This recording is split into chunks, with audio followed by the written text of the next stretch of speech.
So I don't know what it is about 2020, but we have been blessed with so many KOs and beautiful ones at that as well in the UFC. I think it might have something to do with the smaller cage. At times, there just seems to be so much more action, and there have been some beautiful finishes that we have been blessed with throughout the year, so I thought I'd go through all of them in this video today. Starting at number 10, ending at number 1, giving you guys my top 10 knockouts of the year so far. This was originally supposed to be called top 5 knockouts of the year, but I thought there was just so many that I had to include that I had to make it a top 10. I didn't feel right in my soul to leave certain knockouts out of the top 5, so I had to extend it. We've got top 10 knockouts. I'm also going to end the video with a bunch of honourable mentions, but I do want to talk about this before I get started with number 10 and work my way towards that knockout of the year spot, which I kind of feel like we all kind of know what's going to... But, you know, let's move on. Let's try and act like we don't know what it's going to be and move on with the number 10 onwards to number 2, and then we'll finish with number 1. But I do want to mention this. A big quota for my knockout of the year list is knockout. No follow-up shots needed whatsoever. I need an unconscious body sink into the canvas, preferably walk-offs, and if you are going to do some follow-up shots, it better have been a really good finish anyway to get you in this top 10 list of knockouts. I'm going to go through them right now, starting with number 10. Keep that in mind though, no follow-up shots. Miles Johns versus Kevin Natividad. Slumps him with a one-punch uppercut KO in the 3rd round of a great scrap back and forth. Had some tough moments, but started to pull ahead as the fight went on, and then got the uppercut KO. He was at number 9 on my list, but I had to switch him with number 10. Now he's at number 10 because he did grab the glove of Kevin Natividad. I forgot about that one when I watched it back, but he got a ridiculous uppercut KO against Kevin Natividad. I don't know if you guys have seen this because it was on the prelims. However, it was beautiful to watch. I believe it even opened up the prelims, maybe second on the prelims. It was a very early fight. It got not much attention whatsoever, but Miles Johns slumped Kevin Natividad backwards with an uppercut, and Natividad, I feel like, has earned this spot more than Miles Johns because the way he went down, it was the best performance of a guy going unconscious since the likes of James Vick. We haven't seen this level of performance before in the octagon, and Kevin Natividad gave it some real vavavoom on the way down. Like, he didn't just sink to the canvas. He started to sink to the canvas backwards after the brutal uppercut by Miles Johns. Then his legs sort of formed themselves into some kind of a springboard, and he sort of gave a little double delayed flop backwards. It was a weird way to go down, but it made it so cool. No follow-up shots required. Natividad out cold. Miles Johns gets it done. Moving on to number 9 on my list, on the same card, I believe.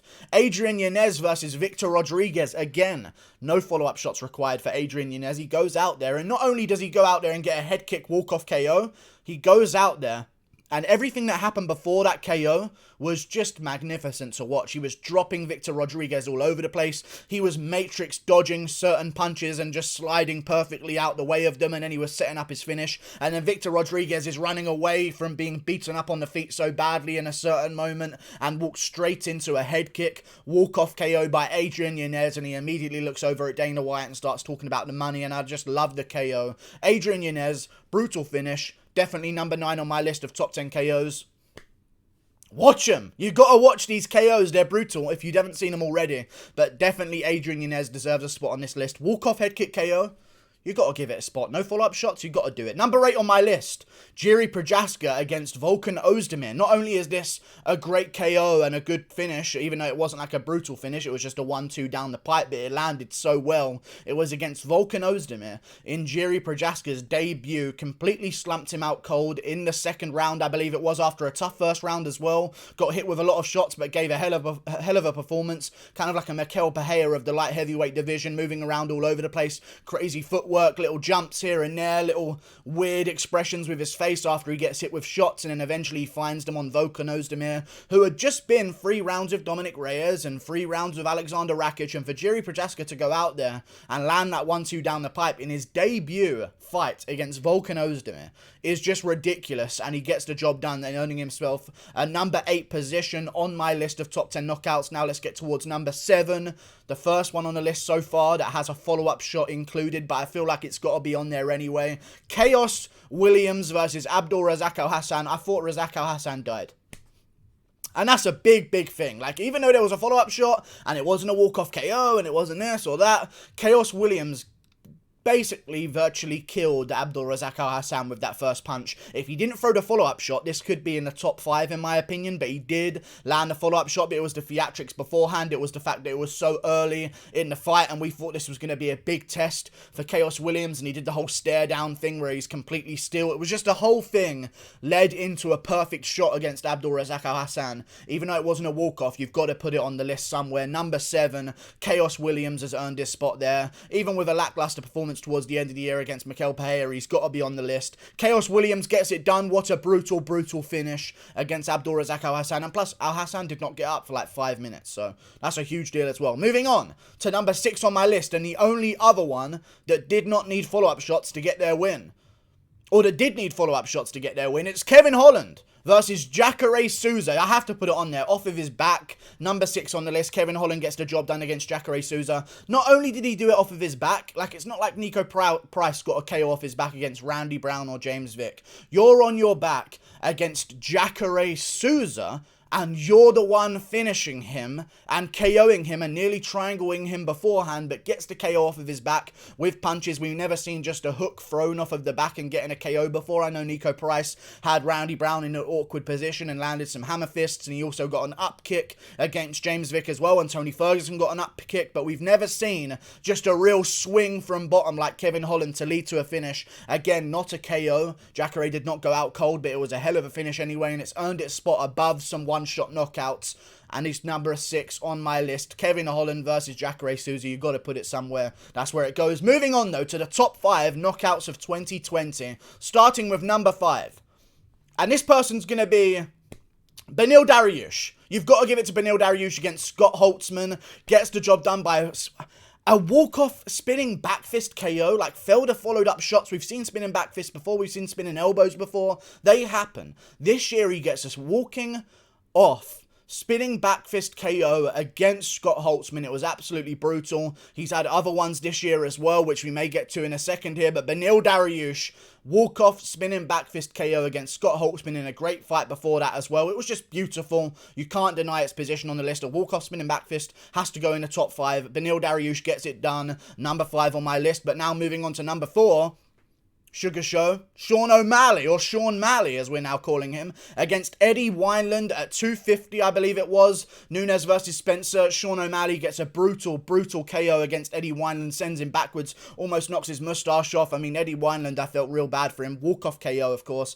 Out cold completely, no follow-up shots required. Sean O'Malley, and the best thing about this as well, I know it was against Eddie Wineland, but the way he did it, he didn't just swing a big punch and land and catch him out of nowhere, and it was like, oh, I landed on someone. He set it up with feints. 1, 2, I think it was like a jab, uppercut, left, and then boom, the right hand came down the pipe afterwards. It was all set up with feints. He was working him out before then as well, throwing some wheel kicks. Rocked him before then to set up the KO, and then he landed the big shot. Great walk-off KO, and he did it with rainbow-coloured hair as well, which gives him some bonus points. So I think Sean O'Malley at number 4, definitely because of the feints beforehand, gives him a little bit of a bump up, but he's number 4 on my list. Moving on to number 3. We just spoke about him. His name is Beneil Dariush, and he's here again against Jacare Close. I think this was one of the best KOs, and it doesn't get enough credit, and it was mainly because of, again, with the Kevin Natividad situation, Jacare Close. The way he went down.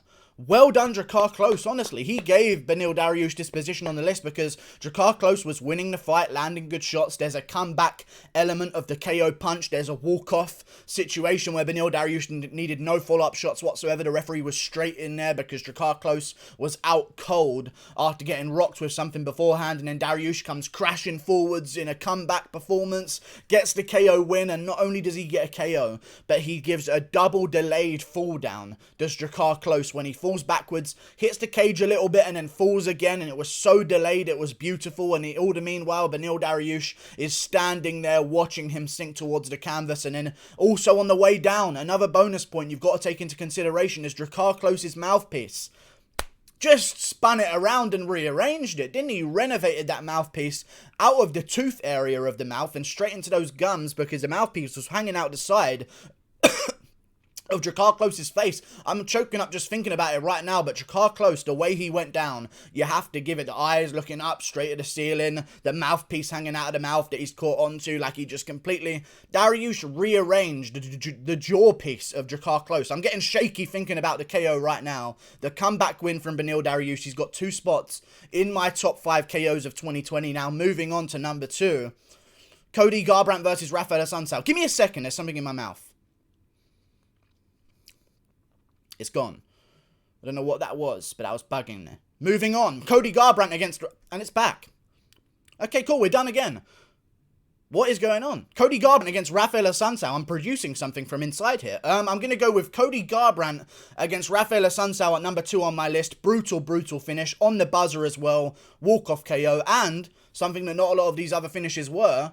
against top competition. Other than Jiri Prochaska against Volkan Ozdemir, I mean, Santel's kind of the top competition on this list so far, and Cody Garbrandt gets a walk-off one-punch KO against him. That was brutal. On the buzzer in a razor-close fight where not much was going on. It was a little bit of a stalemate at the time. He set him up with that beautiful feint beforehand as well, where he's looking at him, dips down, moves backwards, and then lands the right hand with some crazy amount of speed. And it was the fact that his eyes in slow-mo stay on target, see the chin, dip backwards out the way of a Santel shot, and then whip that right hand over the top. It was beautifully executed again. Not some closed-eyes, big wing over the top to land on the chin, and then you figure that you've KO'd someone. Cody Garbrandt gets the job done.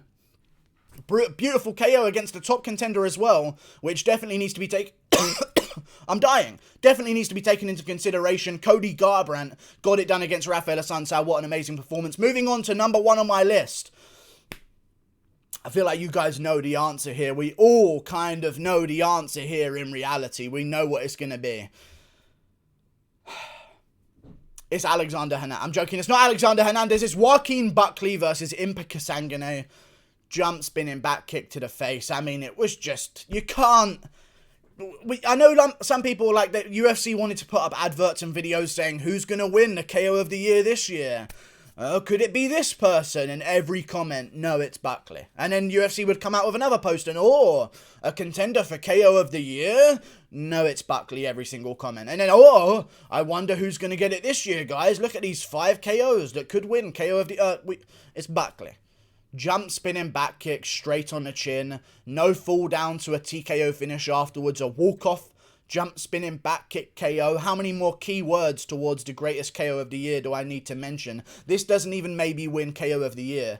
This is the best KO maybe of all time in the UFC, I'll be honest with you guys. I know that the stakes aren't on the line, and I always want to explain this as well.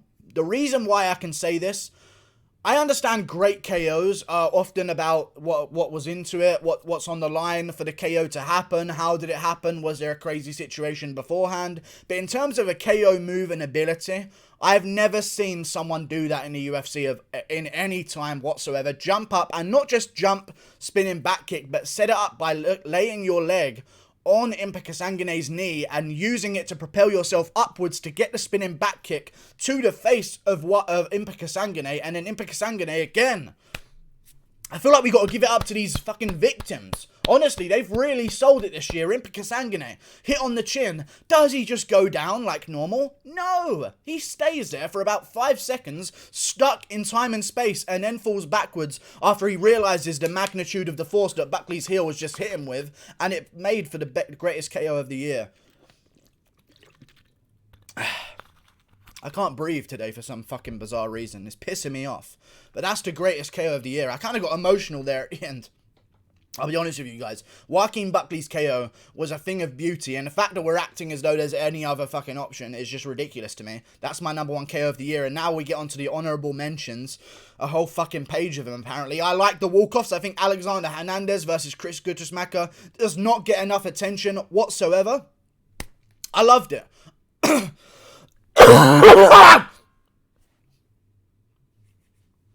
Alexander Hernandez against Chris Guttersmacher does not get enough attention. I love that KO. It was absolutely brutal. Then you move on to Holland versus Buckley. Another amazing KO. Holland got the KO against Buckley. Highlight reel worthy before Buckley came onto the scene and got highlight-worthy KOs himself. Then you've got OSP, walk-off left-hand fade-away KO against Alonzo Manyfield, was an amazing KO. Calvin Katar versus Jeremy Stevens, the elbow from God, lands on the chin, amazing KO as well. Has to follow it up afterwards, which kind of messed it up a little bit in my opinion, but still, great TKO finish to include on this list. Hamzat Chimaev lands a big punch on Gerald Meerschaert in the opening seconds of the round. You've got to put that somewhere in the honourable mentions. Crute against Bakauskas. Quarantillo versus Nelson, Costa versus Nelson, or Newson, sorry, Costa, Randy Costa got a brutal head kick against Journey Newson, that was amazing. Tom Breeze got a jab finish against KB Bular. Sanchez versus Turman, and Ngannou versus Rozenstruik. I know some people have that in their top 5. He swung like a fucking retard, you don't get no fucking credit for that, sorry. Just going to mention that about Francis Ngannou. I know a lot of people like to come out and say that, oh, Ngannou deserves to be top 3 this year. He does what Ngannou does and swang like an idiot coming forward, and Rozenstruik got hit by a punch. It wasn't like no technique, no slipping of a shot, or no comeback. It was just autism. I'm not giving it top 5. It was a good finish. Wasn't a walk-off. Wasn't a clean KO. Got the TKO finish. Good job, Ngannou. He's on the honourable mentions. Moving on. Tanabota against Felipe Linz. Remember that one? If I'm going to allow follow-up shots here, I like the fact that Tanabota did so many great ones as Felipe Linz is in the middle of falling down. You've got Blachowicz against Anderson and Reyes. Both times. Sandhagen versus Moraes. Jacare got a head kick against Simmons, which was amazing. Swanson versus Pineda doesn't get enough credit. Font versus Moraes was a good one, but more on the fact of Moraes' chin, but Rob Font had a great performance. Jordan Levitt's crash KO slam against Matt Wyman was good, but it was just not much skill in a slam, you know what I mean? So I don't know how much credit I'm going to give that. Davison got a title fight win against Joseph Benavidez in their first matchup, even though the title wasn't on the line for Figueiredo. It was for Benavidez. It was a championship matchup. Figueiredo got a brutal KO there. Then you've got Dober versus Hakparast also on the list. And similar to Dober versus Hakparast, which is why I've put them together, Ankalaev versus Kutalaba too. One big shot, the guy drops down, bunch of follow-up shots on a fucking out-cold opponent. Good stuff from me. Dober Hakparast and Ankalaev Kutalaba 2 belong together on the list. Those are my honourable mentions. Thank you for watching the video. Like and subscribe. Click that button up there. Goodbye. I don't know what happened to my throat in the middle of that video, but I just got fucked up, I guess. Goodbye.